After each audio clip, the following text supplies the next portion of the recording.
A long time ago there existed a perfect balance between day and night. The sun ruled the skies during the day, but once it dipped below the horizon, the moon bell took over. Every 100 years it would ring once, marking the passing of time. But its most important duty was keeping the balance between wakefulness and sleep. For the trolls that lived among the clouds, this was a golden age. But it was forgotten by the villagers below, who only knew the trolls as fearsome monsters from stories around the campfire. And when the villagers woke up, it was to a world full of nightmares. Shadows twisted into demons, whispering things that shouldn't be spoken. Even worse, their worst fears began to walk. When the moon bell rang for the 28th time, something went wrong. The night grew longer. The morning never came. See, she was different from everyone else.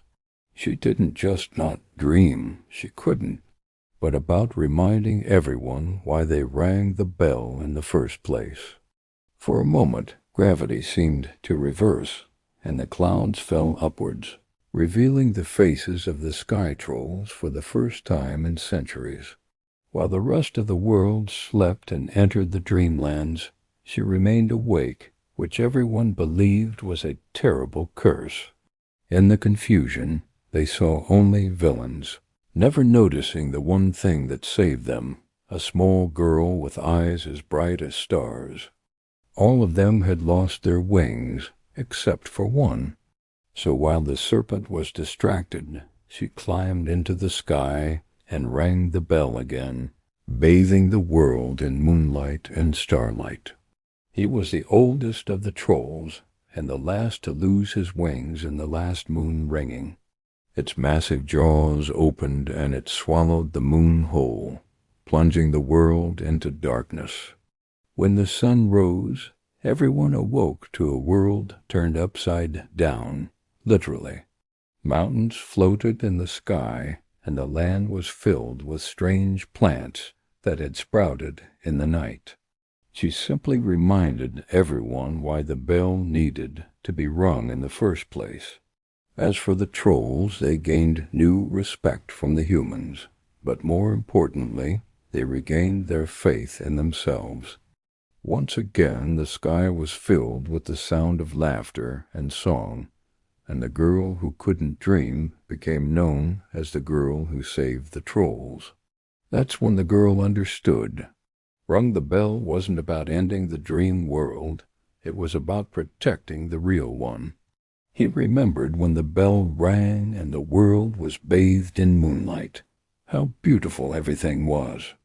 There the shadows took shape and formed a single creature, a gigantic serpent with iridescent scales and eyes like pools of endless night. It coiled itself around the moon, drinking deep, growing stronger with every passing second. Finally she found someone awake, a wandering minstrel who told her about an ancient prophecy that spoke of a hero who could save the world by ringing the moon bell. But this girl would become the world's last hope when the moon bell broke its cosmic duty and allowed the dream world to bleed into reality. They had noticed the imbalance in nature long ago and had sent out a scout to find the chosen one who would hopefully awaken the bell.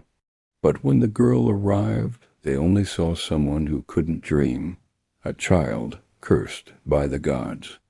This was the Dream Eater, a being that thrived on endless slumber and false realities, and now it was awakening.